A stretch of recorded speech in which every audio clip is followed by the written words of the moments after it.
Muy buenas tardes, amigos. Hoy es 21 de marzo del 2019 y son las 11:36. Hoy se conmemora el nacimiento de Benito Juárez y es muy importante tener la vida de este personaje muy presente porque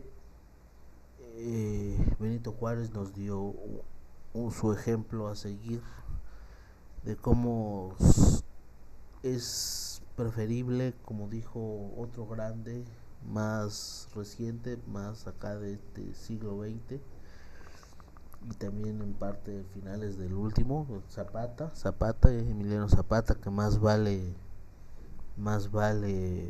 morir de pie que vivir arrodillado. Pues es de esta clase de hombres es Benito Juárez, un indio como él señala en su autobiografía Apuntes para mis hijos. Soy un indio de la nación zapoteca. Eh, Aconsejo leer este breve texto autobiográfico, se llama Apuntes para mis hijos, eh, en donde él como actor de primer orden, como protagonista, eh, describe la situación de su tiempo con mucha crudeza, pero también señalando pues y denunciando a los traidores a México de su época, a los tibios también, a los medias tintas, a los que coquetean con el imperialismo yanqui o con los imperialismos y se ladean en los momentos más difíciles y más peligrosos. Este es el tipo de texto que él que esto es lo que narra en Apuntes para mis hijos y es un texto que se debe difundir bastante, incluso el Estado debe regalarlos y todos los habitantes de México, los burócratas y en general toda la población tienen que tener muy presente la vida del benemérito de las Américas, don Benito Juárez García. Él narra cómo de chiquito, de bebé, sufrió penurias, carencias. Dice que no conoció a sus padres, pero que sus familiares con los que tuvo convivencia, sus parientes, sus tíos, lo trataron con mucho cariño, eh, con mucha dedicación, pero dadas las circunstancias de aquel entonces, estamos hablando de principios del siglo XIX, no quedaba otra que para mejorar era necesario salirse del pueblo y progresar un poco, ¿no? Y eso hizo en cuanto tuvo la suficiente edad eh, para moverse por sí mismo, a poco más de 10 años, él se salió del pueblo a valerse por sí mismo y llegó a la capital del estado oaxaqueño y ahí algunos curas lo ayudaron a, a ilustrarse, a adquirir los primeros conocimientos, a aprender a leer. Eh, y dentro de esa primera etapa él describe que tuvo algunas malas experiencias de segregación racial, de discriminación, que en una ocasión algún cura por ahí lo apartó de los niños que son blancos y reciben educación privilegiada por un lado y los indios morenos por acá de otro, de un lado ahí casi que en una esquinita para que nadie los vea. Esas son las descripciones que él hace. Él, desde luego, a pesar de todo ello, se sobrepuso, salió adelante, terminó la carrera de Derecho con buenas calificaciones, obtuvo algunos puestos como joven en el ambiente, en el foro profesional de aquel entonces en Oaxaca. Y en algún momento tuvo que sobresalir poco a poco, ¿no? Le tocó una etapa en donde incluso fue las consecuencias casi que inmediatas de la revolución de independencia encabezada por los grandes líderes como Morelos, como Hidalgo, y él en ese ambiente profesional se empezó a desarrollar, ¿no? Estamos hablando de 1824, que la Constitución, aunque era liberal en la letra, pues había de todas formas un marco para que él se pudiera desarrollar. Se creó el Instituto de Ciencias y Artes. En ese momento tuvo la posibilidad de salirse del seminario, de seguir la carrera de los curas, la cual en estos apuntes para mis hijos manifiesta su absoluto y claro desprecio por la religión católica, por lo hipócrita que esto significa, y en ese momento se creó el Instituto de Ciencias y Artes de Oaxaca, y se metió al Instituto de Ciencias y Artes y ahí estudió la carrera de Derecho.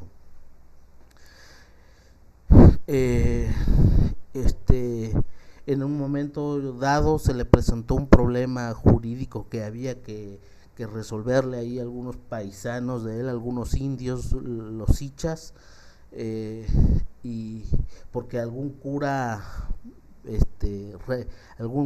a estos indios les había hecho alguna cabronada, ¿no? Alguna maldad fea, y bueno, fue el indio Juárez, el abogado Juárez, a defenderlos, y al abogado también lo metieron a la cárcel. Estuvo encarcelado como 9 días. Empezó ya pues a sentir el ambiente contaminado de aquel entonces, de los reaccionarios tipo Santa Anna, tipo Andrés Bustamante, todos estos lacras que más adelante ya pues regalaron más de la mitad del territorio mexicano. Tuvo Juárez incluso que lo pusieron fuera del territorio mexicano, lo desterraron, lo mandaron a Nueva Orleans, lo pasó por Cuba, y bueno, no perdió el tiempo, y ahí también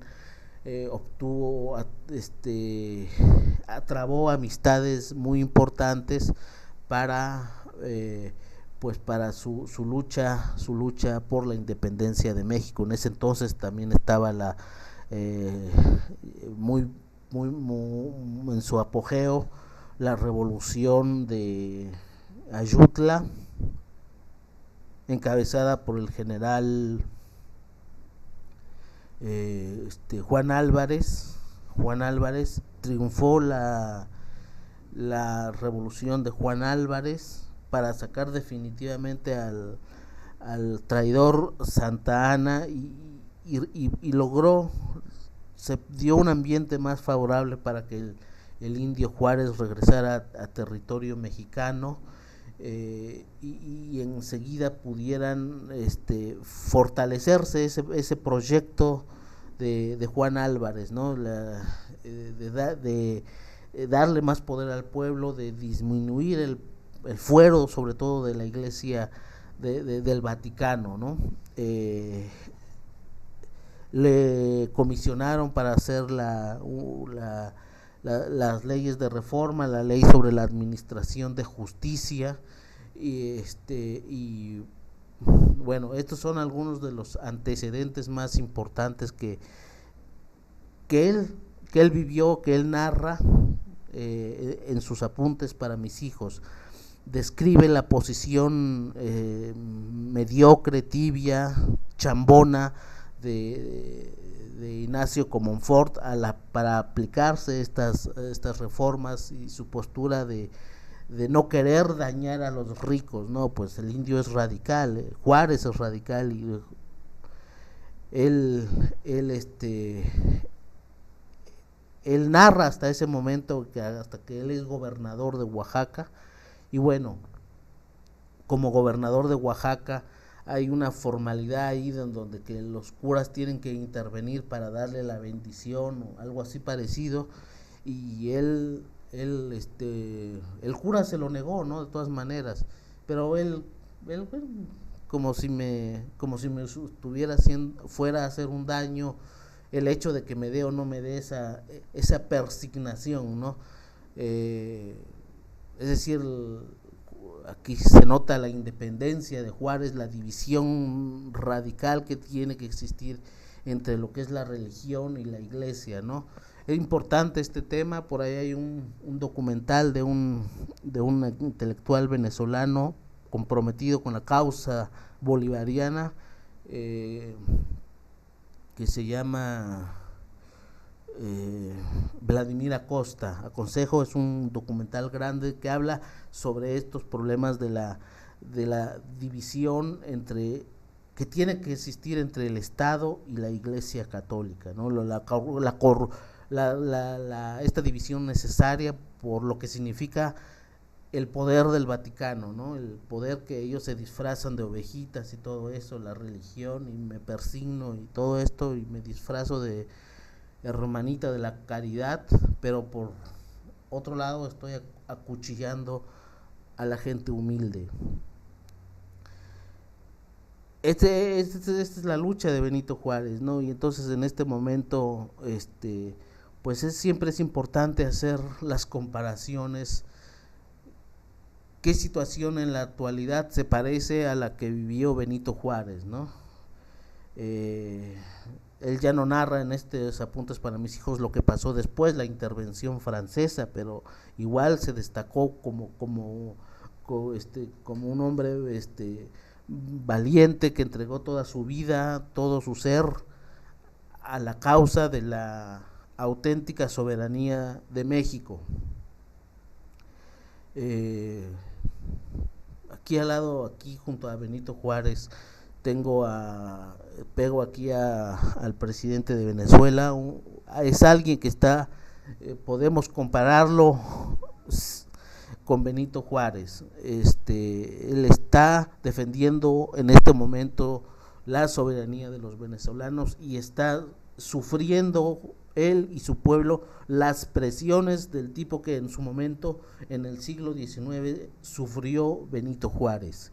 Gente como Evo Morales, él es un indio, él es un indio boliviano, imagínense, él más exacto, ¿no? Se apega a este ejemplo. Él, desde luego, estoy diciendo que Maduro, por las presiones que en este momento está sufriendo, el genocidio que originan los criminales, bloqueos económicos y de todo tipo, la satanización que hacen en todos los medios de comunicación, propiedad de los imperialistas, en contra del valiente del valiente Nicolás Maduro Moros.